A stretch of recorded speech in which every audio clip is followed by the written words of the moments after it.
Hello, everyone. Welcome to this session. This is about how to revolutionize in-person collaboration using the Simple Meetings framework. And my name is Mike Orchard. I'm Principal Consultant with Festive Road, and I have the pleasure to be moderating today's session. Today, we're going to be talking all about Simple Meetings, and it's incredibly topical to be talking about this today because it is, in fact, actually Global Meetings Industry Day. Welcome to you all. Thank you so much for joining us. Simple meetings are increasingly becoming a dominant motivation for work, and this is leading to an increased workload for many travel and meetings managers, and we hear that every day from our clients. And many companies are looking for a way to update the old ways of doing things. Now, to help with that, Hubley have created the Simple Meetings framework and released this in a very recent white paper. And the aim is to help you approach a self-service model with confidence. So in this session, we're going to explore what defines a simple meeting, what the key trends are that are driving the increased demand, and what is the Simple Meetings framework and how can it help you. I'm delighted to say you won't just be hearing from me today. In fact, you'll be hardly hearing from me today. We're going to be running this session with some expert insights and experiences from two amazing travel managers and also the COO of Hubley, I should say. We will ask them all to introduce themselves in just a second. I'd be grateful, panelists, if you might introduce yourselves rather than me doing that for you. And also, if you could tell us a little bit about the best meeting you've ever been involved in and why it was so good. Ladies first. Leslie, would you like to kick us off? Sure. Leslie Andrews, Director of Category Management, all things travel. And I've been in the industry for quite some time in different aspects, and very pleased to be here with Hubley today. In reference to the best meeting, I would say an incentive meeting in Bangkok, Thailand. And what was interesting is that we had to move it from Thailand to another interesting destination. So that was meetings. So incentive travel, always interesting and challenging. But that was, I think, one of the more challenging ones. Fascinating. Lovely, amazing part of the world as well. What a great place to have a meeting. Thank you, Leslie. Richard, over to you. Yeah, hi. It's Richard Eades from BP. I'm the Global Travel Manager and Meetings and Events. And yeah, for me, I think, obviously over the years, I've been very fortunate to travel the world and experience meetings and conferences in lots of different unusual places, an underground bunker, in the middle of the desert, in a ship, top of a building. But I think, we can all talk about the structure and the purpose of a meeting, but those that I remember are always those that you've had fun in. And I think that's the purpose of meetings, really, is the collaboration and to come away and think, I really enjoyed that. And it's how, you get to know people. So there's no one particular meeting, but I can probably put my finger on 4 or 5. But thanks, Mike. Not at all. Thank you, Richard. 100% agree on the collaboration and the partnership with people. Mark, would you like to introduce yourself? Hi, everybody. My name is Mark Nunan. I'm the COO of Hubley. And in terms of my meeting, I suppose, I have loads of different examples from my career, but I suppose the most recent one is, I suppose when the pandemic kind of lockdowns finished, we had our first team meeting in a very, very long period in a place called Malahide Castle. So a beautiful venue, a very well-known music venue as well. So it was a fantastic thing just to meet the team face to face, genuinely at a human level and not over Teams, which I appreciate we're doing now. But it was really nice to collaborate and engage. It was a very productive day and a really fun day. And we had a bit of whiskey at the end of the day as well, which was nice. So that was all good.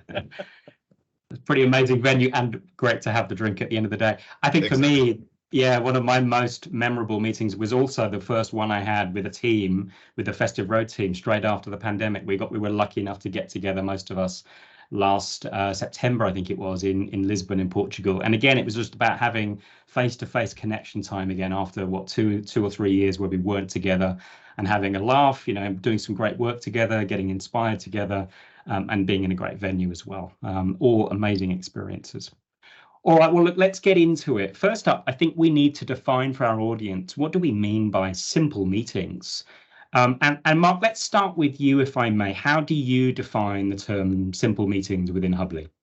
The million-dollar question, right, in the industry. I suppose from our perspective, we feel that the common ingredient of simple meetings is essentially the ability to self-serve. So whether it's a small simple meeting or a lodging booking, anything that doesn't really require any complex event management or is very simple to actually execute, that's essentially what we define as a simple meeting. Now, lots of different organizations have different definitions of how big that meeting should be and how small it should be, but its absolute essence, we think simple meetings is the ability to self-serve for a meeting booking.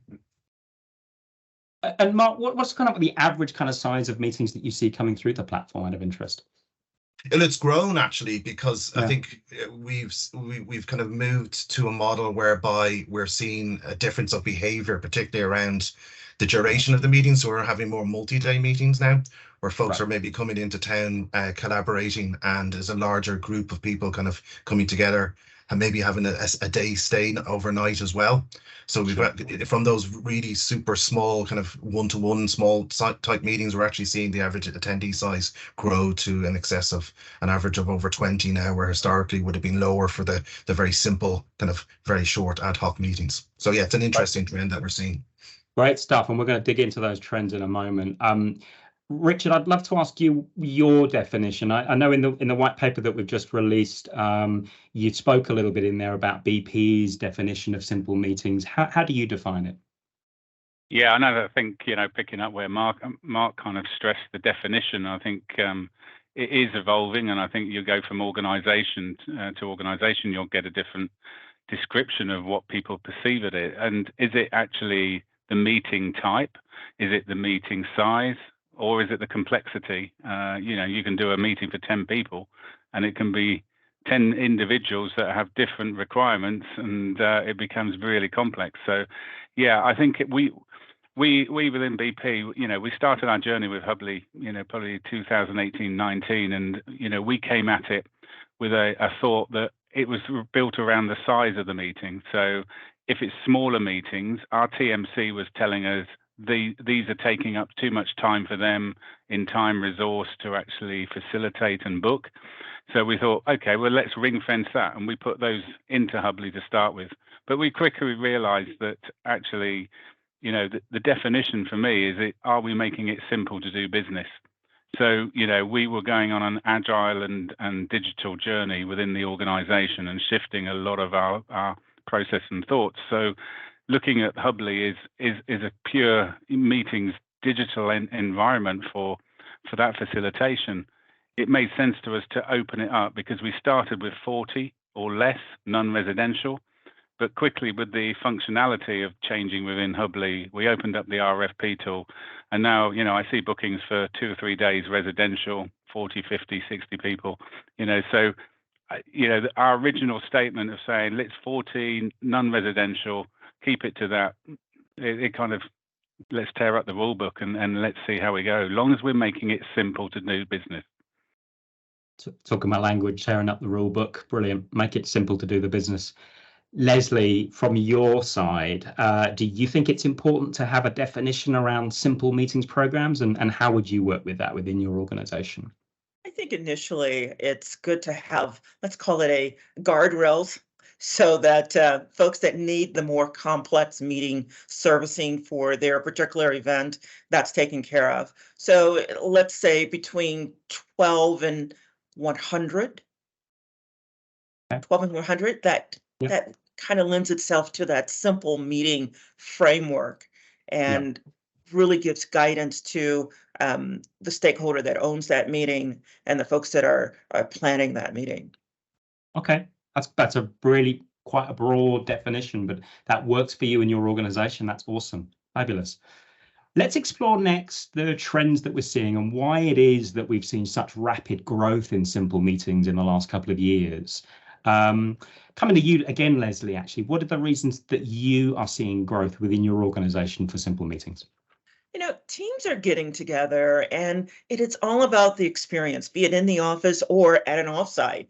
The ability to collaborate and the ability to reconnect and recreate the culture. So we've been kind of siloed in our homes and home offices for quite some time. In order to obtain the productivity that everyone's looking for within the organization, and the creativity and the innovation. Collaboration is like the linchpin that really makes that all doable.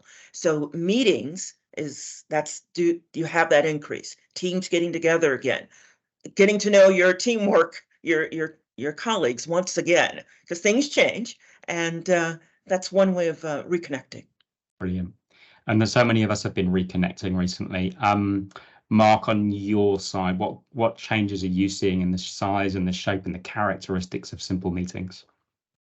Yeah, similar to back up, I suppose, Leslie's point. We're seeing the convergence really of a range of different meeting types and people getting together in terms of a shift to more regional meetings as well. So some of the data that we've covered in the framework, we're seeing now nearly 78% of bookings on the Hubly platform are recognizable as kind of regional meetings. So we're seeing the definite demand and drive for remotely based or distributed workforces coming together to collaborate in a face-to-face manner. So that's a critical thing in terms of the numbers that we're seeing in trends. Okay, thanks, Mark. And Richard, from your side, what factors are you seeing that's driving growth, if you're seeing growth and evolution in simple meetings at BP? Yeah, I mean, I think we're definitely seeing the growth like everybody from the pandemic, and I think we're seeing the changes in behaviours, the changes of the purpose of travelling and meeting. So I think we're seeing that, as I said earlier, our focus on digitalisation is driving that position. But I think across the chain, what we're starting to see is that probably nervousness and the trust area from the venues in the way that potentially they felt that they were going to lose control of their inventory. And I think a platform like Hubly is providing us that ability for us to instantly book, instantly pay if required, or actually conduct a self-serve RFP. The fact is the hotels are now trusting that channel of distribution and feeling they're not losing control of the yield, the cost, etc. And it is, normally a lot shorter lead than maybe some of the bigger conferences, etc., that are booking 6 to 12 to 24 months out. So I think there's that. And then obviously I think the big word we've all heard for the last couple of years is sustainability. Obviously in the organization I'm working in, it's a massive environment, it's a commitment, but it's not just, shouldn't be seen as just as work, it's our life, it's our future, our next generation. So it's something we can't bury our head in the sand and ignore. It's coming and it's going to evolve. So I think sustainability for us is about that collaboration and bringing that into that meetings area, utilizing our partners along the chain, whether it's our TMC or it's Hubly, etc. We're really looking that any information that's built around sustainable positions is measurable, but it's also qualified. Because the danger is that we shift into a sales and marketing environment that people are trying to compete against each other in sustainability rather than collaborate and share best practice. And then we've got an industry standardization, because until we get that we're all measuring in the same way, we're all asking the same questions, and we're all going in the same direction. Otherwise, at the moment, it's still in immaturity, but we've got to work together to get there. So. And thank you, Richard. We hear the sustainability word so much at the moment within our industry, which is excellent. And it's so good to see that we've got such a strong focus. I'm just really curious on this point, Richard, around qualifying the sustainable venues and displaying that information to meetings owners, meetings bookers. Are you starting to see behavioural shifts because of that information being there? Are people actually putting their money where their mouth is, so to speak, on sustainability? Yeah, I think it's a good point, because I think that's, you're calling out something where, coming out of the pandemic, the whole industry, the hospitality industry, everywhere, I wouldn't say it's on its knees, but it's been through a massive financial impact. So are you seeing sustainability as an investment for the future and lengthen your stride, or actually are you still seeing it in a mentality as a cost? And until you see it as an investment, you're not really going to embrace it. So I think that's one area that we're seeing a change as we move along. But as you say about the qualified position, and obviously we're starting to see areas where hotels, we started with a bench, or what we call a bottom line to be able to start with and saying, what is going to be your commitment into reduction of energy or water, etc. But also, what are you doing on a day-to-day basis within your meetings venues? What are you reducing, removing paper and obviously all the other things? Because we're creating an expectation to the delegates and the attendees that not only are we asking the questions, but then the venues are delivering those. So, they come hand in hand. And I think, Hubbly are obviously that first area where they've got the icon or the green mark for the properties. And it's important, that the venues are then delivering what they're stating in that qualified environment. Absolutely. Well, good stuff. We're going to dig a little bit deeper into sustainability, I think, as we get into talking about the framework itself. And let's go there now. So we've covered what defines simple meetings. We've covered what's happening in the marketplace, what's driving the significant growth that we're all seeing in simple meetings. But let's talk about the framework itself. In the white paper that Hubbly recently published, which is available on their website, we describe the framework as a step-by-step route to develop a new style of meetings management. Mark, I wonder if you could give us an overview of why it was that you and the Hubbly team decided to develop this framework.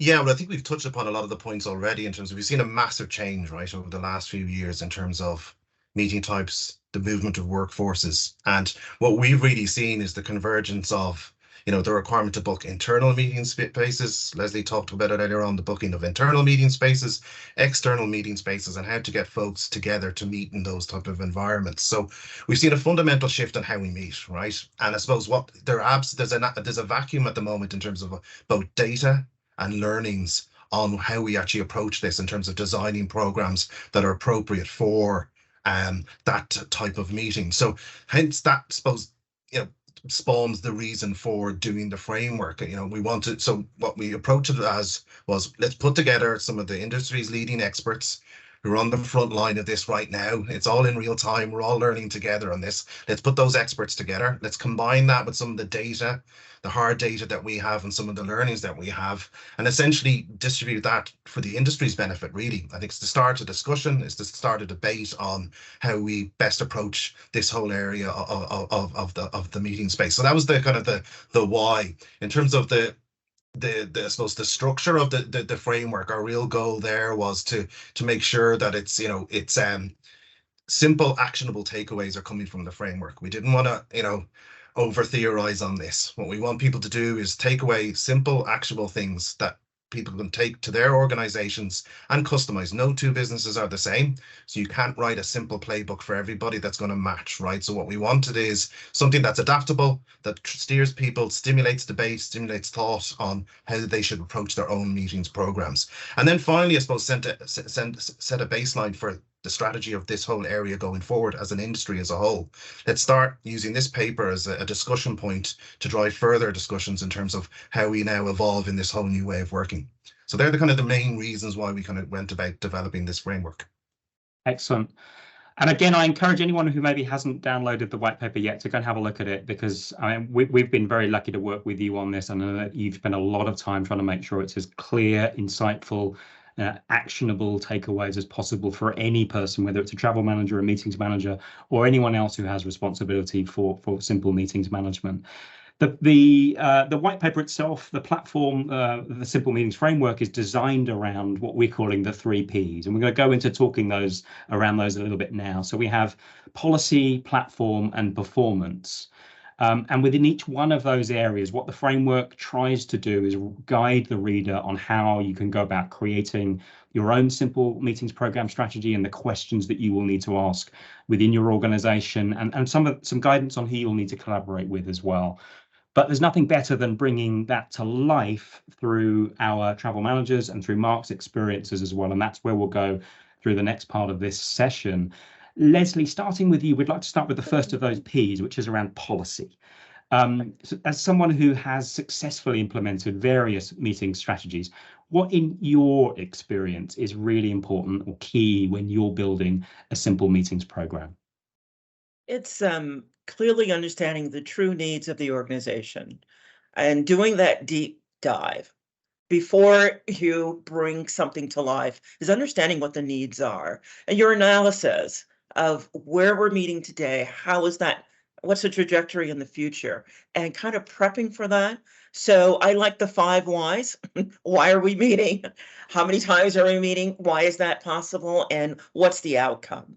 And before you actually put in the process, be sure that you bring your organization into building of the right process, because that is the way you obtain your adoption. It's called the IKEA effect, a little behavioral science there, that with nudge theory and a couple other theories, all linked to change management, but it's applying that in this discipline of simple meetings, because you involve the folks that your stakeholders and make sure you're on point and leading it, and you have all the analysis, and then you move forward. I feel like we're going to get lots of Google searches for the IKEA effect. Thank you. Thank you, Leslie. It's always good to learn something new, and I certainly have already today.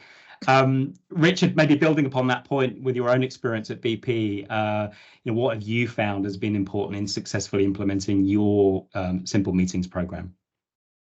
Yeah, I think, mentioning, policy, and it's got to align to culture. I mean, obviously our policy is built around safety, naturally as an organization.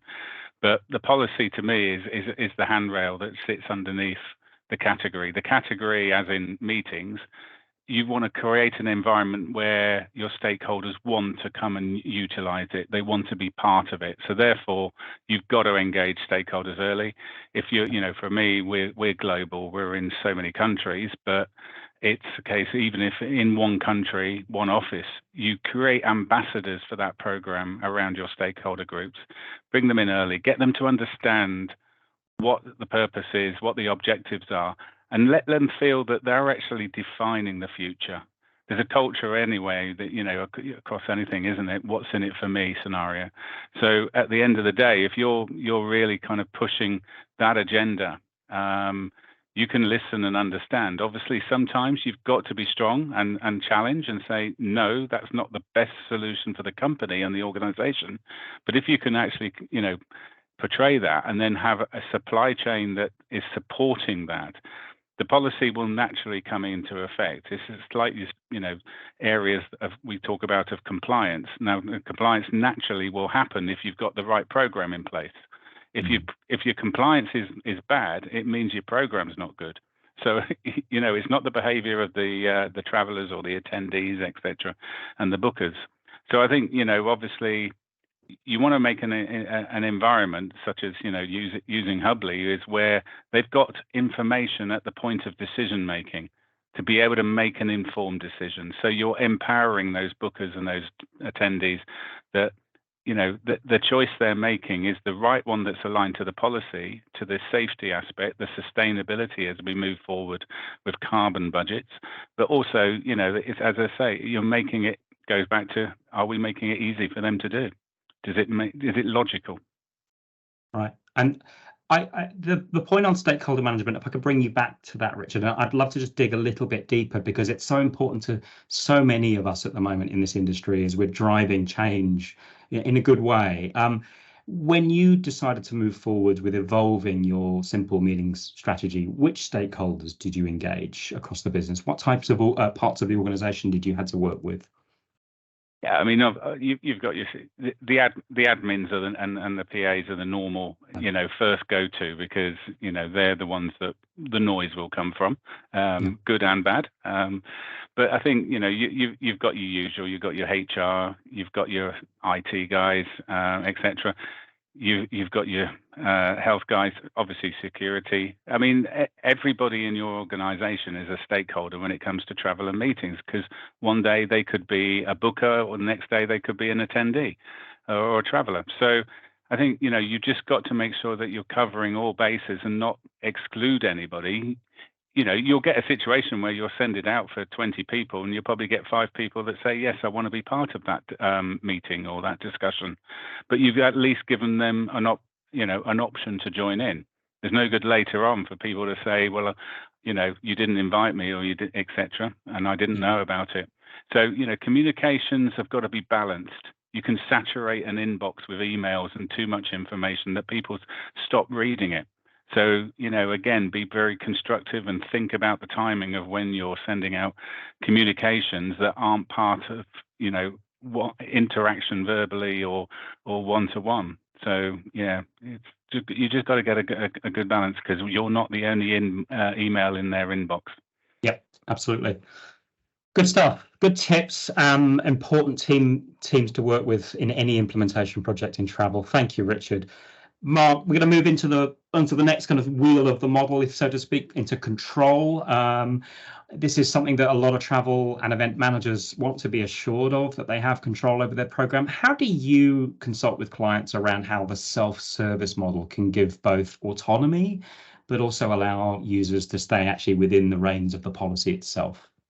Yeah, and Richard's touched upon some of the key points already. So ultimately, the self-serve piece of it, right, does empower your teams. We've talked about empowerment a lot, right? But it does empower your teams to do for themselves and not rely on additional resources. But we do still understand, listen, there's still concerns over the control piece. Or is this going to get crazy now that we just have an open season? So I genuinely believe with automation, you can almost have the best of both worlds, right? So you think with automated systems, you can put in checks and balances, but still empower your employees to make self-serve decisions as well. And I'll give you some practical examples, like within the system, and not only our system, but across a lot of different platforms now, you're seeing the ability to build and customize your own approval flows, right? So who needs to approve it? At what level of spend? How do you handle escalations? All of these things can be built into a system and customized to the organization's specific rule sets. Even in terms of Richard's example, and work closely with Richard and the RIC and the risk team as well, is that there is, certain restrictions in terms of where people can meet, right? So, be it high risk territories. So again, you can empower people to do it for themselves, but then at the point of booking, you can still inform them of territory X in real time has some additional risk factors. So there are elements that technology can provide that still provide high levels of control and duty of care for your actual teams as well. And then on the that's I suppose the demand side. On the supply side, then we all know the fun and games that is contracting and adhering to terms and conditions and policies within different venues and venue groups. So control is important in that aspect as well, that you don't have scope creep in terms of contracting, etc. So automated systems can very much control on who signed what contract when, what terms and conditions have they adhered to. So again, those kind of automations can really help a program manager have that sense of control while still releasing a lot of flexibility for their team members. Okay, thank you, Mark. And I want to come back to sustainability. We talked a little bit about that earlier on in terms of an industry trend, but I want to dig a little bit deeper and actually come back to you, if I may, Richard. How has the evolvement of your simple meeting strategy helped you to deliver against your sustainability goals? Yeah, I mean, I think, as most organizations are, we've got a commitment, and that commitment evolves into sustainability, which isn't just about your carbon position. So you've got your people, planet, you've got your 17 buckets of United Nations, sustainable commitments.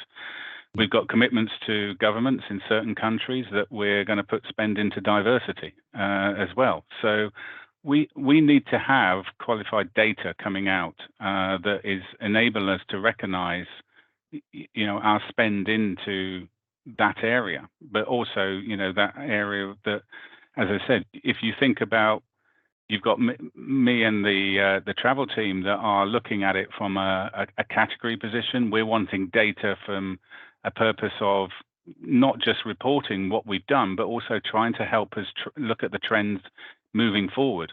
Where and who are we putting our spend and bookings to? Are they sustainable venues? If they're not, how can we collaborate with my sustainable team in BP to actually help them achieve their goals, etc.? Not just in energy, etc., which is the obvious areas, but other areas that we're looking for from people and planet. So there's that. But I then, that aligning with, a certain amount of customization will kill a technology company, as we know. But naturally, Mark will get, he already knows from a few years of working with us, some customization is required. And so we've been on that journey where Mark, and his development team have quickly adapted and customized our bespoke area in Hubly on our intranet and then obviously our booking tools and apps. to align to those positions that our travellers and bookers are looking for. So it's not going to stand still. It's evolving, and I think more information will come through. But it's how do we use that constructively, etc. Yep. Okay. Thanks, Richard. I'm going to move kind of around the model into the next P, which is now about platform. And I'm going to come back to you, Richard. Leslie, forgive me. I'm going to come to you in a moment on the next question. But Richard, I have a question for you as we talk about the platform itself, and really two critical pieces that we know are really important there is usability and content. How did you work to try and make sure that you got those elements right for you when you enhanced your Simple Meetings program? Yeah, again, I think it's the collaboration, the fact that we were working with we've got several technology suppliers that we work with closely with, that we've built that relationship to get their development team to really be reactive, and with Mark and Kieran, they're very quick to make a decision and come on that journey with us, or actually come back to us and say, actually that's not feasible, but this is. So we've spent many a day discussing what our objectives are, and then how do we bring that into that functionality area, and going back to the simplicity, not just the simplicity of the booking and the functionality, but the simplicity to the person trying to use the tool, that it's not taking them through sheets and sheets of information that they've got to pull in. So we spent a lot of time on that with Hubly, and no doubt we won't finish evolving that integration, that Hubly is one part of our global My Event, our meetings category, and that how they sit alongside our other supply base and interact with other areas like our group flights and our group ground transport.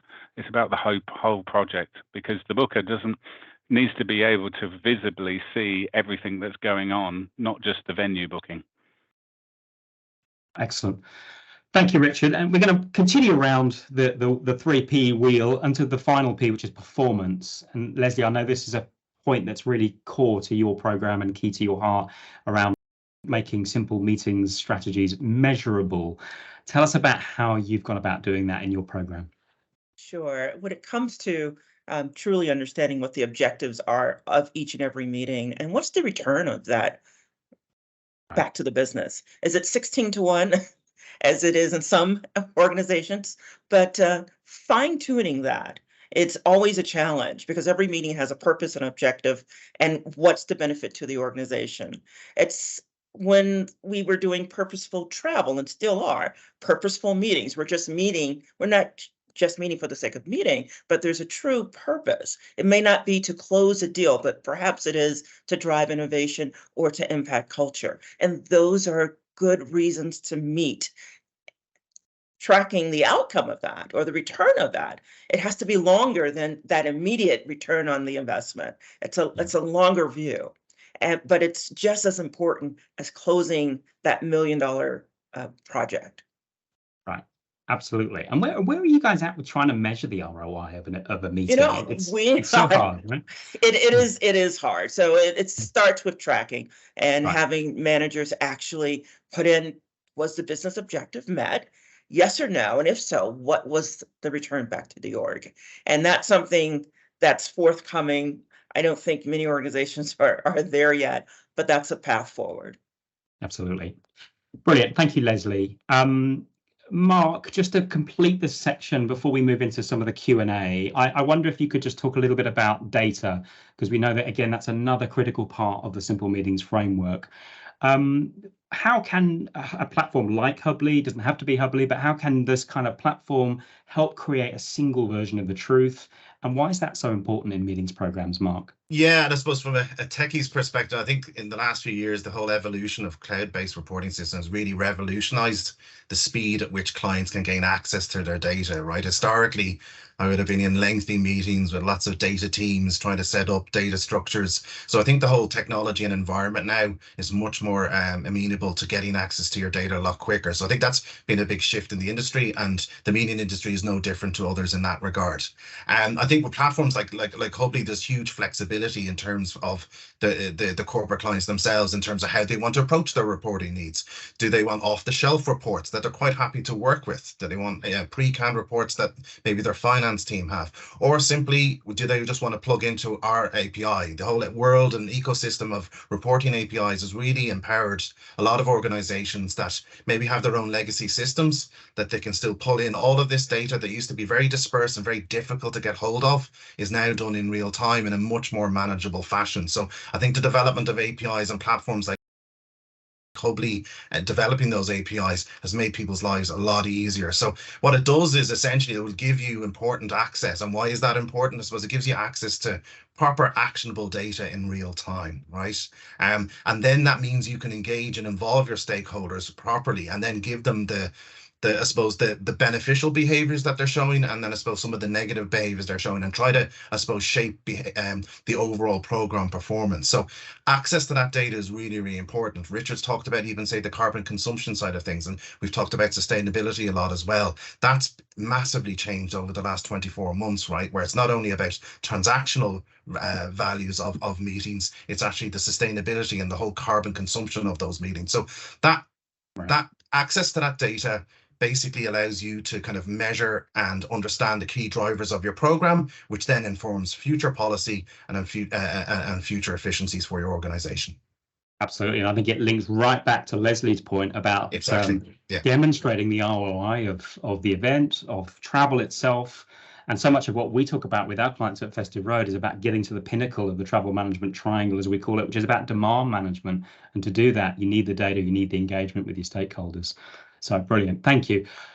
We talked earlier on about how when Hubly put together this white paper, it was very important to make sure that it gave very actionable, easy to consume takeaways. And I want to now come to our panelists to ask you for one simple piece of advice that you might give anyone listening to today's session. If they were implementing their own simple meeting strategy based on your experience, what would you tell them to do?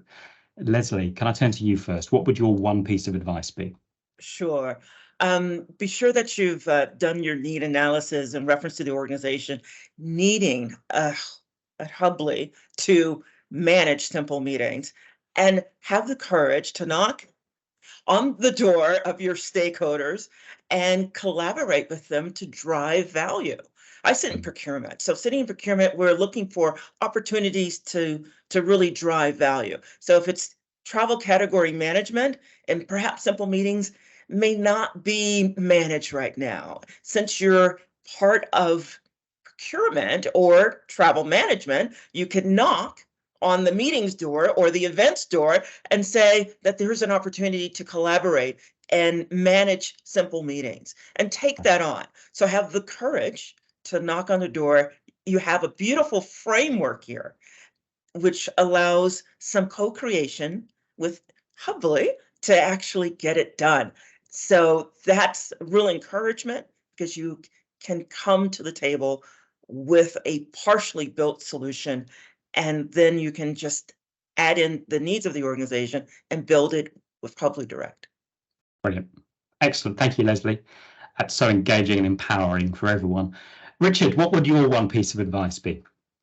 Yeah, I mean, obviously I agree 100% with what Leslie said about your stakeholder, engagement and knocking on the doors and collaborating. But I think just from our experience in the early days with Hubly were coming into the market and et cetera, is be realistic, think big and start small, but on the basis that your collaboration also needs to go with the venues as well. And you've got partners in your venues and your hotels. Is spend time with them and Hubly to understand what it is that you're trying to achieve as an objective, but also help the venues understand how simple it is to be on the Hubly system. Because I think, obviously we're going into new countries every year with the program, and it's, there might not be today, sufficient amount of venues on the function of the system. So it's helping Hubly to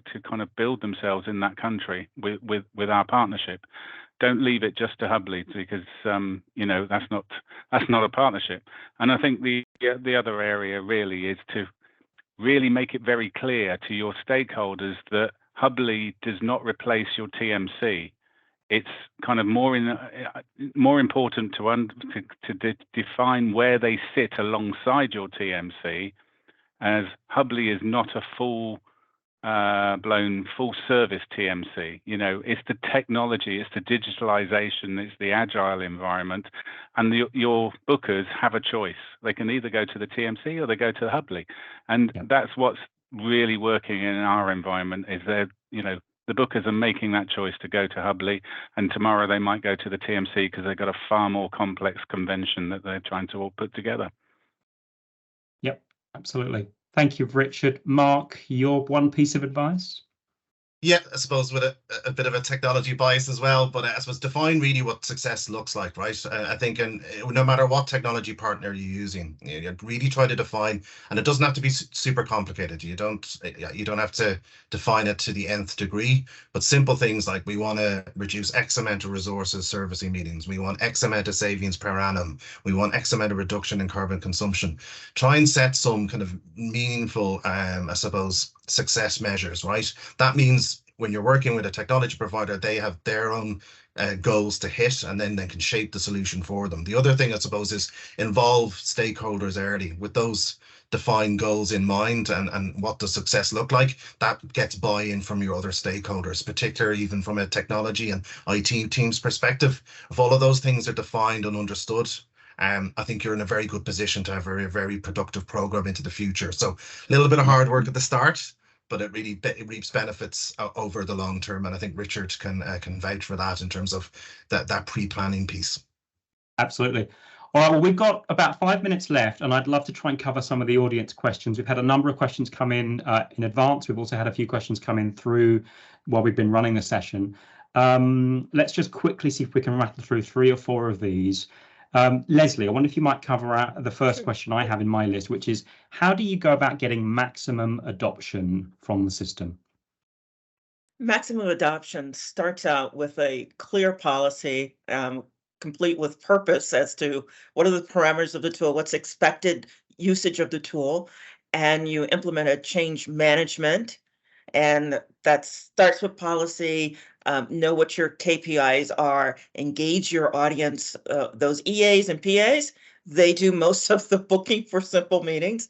This really impacts how they actually go about booking those meetings. So you want to influence them, bring them along for the process as you build out your solution, and then push forward. The communication of such change and what the new expectation is has to be, yes, I like emails, I like maybe a Yammer introduction, I like still one-on-one training, because there are 5 different generations working today, and you have 5 different learning styles. So the learnings of your organization and the culture, and you have that alignment, and then you push forward. And it's just not one push, it's one of consistency. You might have to go ahead and redo that training up piece in order to get the adoption that you need. Excellent. Thank you, Leslie. Next question, Richard, this might actually cover a little bit of what we talked, overlap a little bit with what I asked you earlier about stakeholders, but the question is, what resources and internal stakeholders have you used to get your program up and running? What have you seen on that side, Richard? Yeah, I mean, I think it's interesting because it's endless, really, if you think about the organization, corporate function structure. But you know, we're fortunate we've got a service delivery team within the travel area, so we're utilizing them regionally, so that we're recognizing the diversity in the culture. So we might have a standardized communication program and objectives. So we've engaged the internal comms team. Smart brevity, keep it simple, etc. But yeah, I mean, it really goes across. If you think about your organization, when it comes to meetings, when it comes to travel, everybody has a potential to be a stakeholder. So yeah, I mean, just try and get the importance is to get somebody senior within the business to be one of your sponsors from the start as well, because they can help you at a senior level when things become a bit difficult and you start seeing people going off piece slightly. 100%, absolutely. We had just one more question. I wonder if we can just squeeze this one in. I'd love to ask you both, Mark and Leslie and Richard. How long did it take you to get your Simple Meetings programs live from the sort of initial conception stage to actually having people up and running? Leslie, on your side, how long did it take you? 1 quarter. Okay, wow, super quick. Love it. Quarter. What about in your organization, Richard? Pretty complex global organization? Yeah, I mean the original area, I would say no more than a quarter with the functionality of Hubly. But I think even now we came out of the pandemic, and I think correct me if I'm wrong, Mark. We were within a week in South Africa, etc., and in India very quickly as well. So it's just flicking this light switch on. Really, it's all ready to go and play with. So yeah, excellent. And Mark, is that typical of the experience of Hubly clients? That's a dangerous question to ask me now, isn't it? But this is going to be thrown back at me. I'm on the record. But I think the quarter, the indication of the quarter, I think is fair and reasonable. And again, it's the lame answer, but it's the truth. It does depend, right? Some clients have big high levels of customization.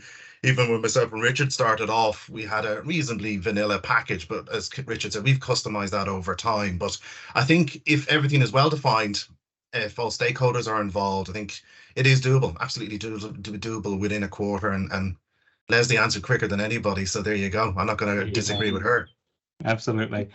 All right, well, we are up on time, so apologies to the audience who've submitted questions. We haven't quite gotten to all of the questions. We will, as I said earlier, make sure that you all get a personalised response to your questions. And if you have a question, if you're watching this back, or if you haven't had your question answered, feel free to still send those through to the Hubly team, and we'll make sure you get a response. All I can do is close the session by saying thank you so much to you, our audience, for joining us today. Thank you very much to our speakers, Leslie, Richard and Mark, for sharing really valuable insights and experiences. I know that we've all probably learned something new today. I certainly have. The IKEA effect is my next Google search. That sounds like a great strategy. If you haven't yet downloaded a copy of the Simple Meetings Framework white paper, please go ahead and do so. It's at the Hubly website. Please feel free to contact Mark, or anyone at Hubly, or indeed anyone at Festive Road if you'd like to chat about how to put the Simple Meetings Framework into action within your organization. Thank you so much for joining us, and have a good rest of your day. Oh, Thank you, everyone. Bye now. Thank you. Good day.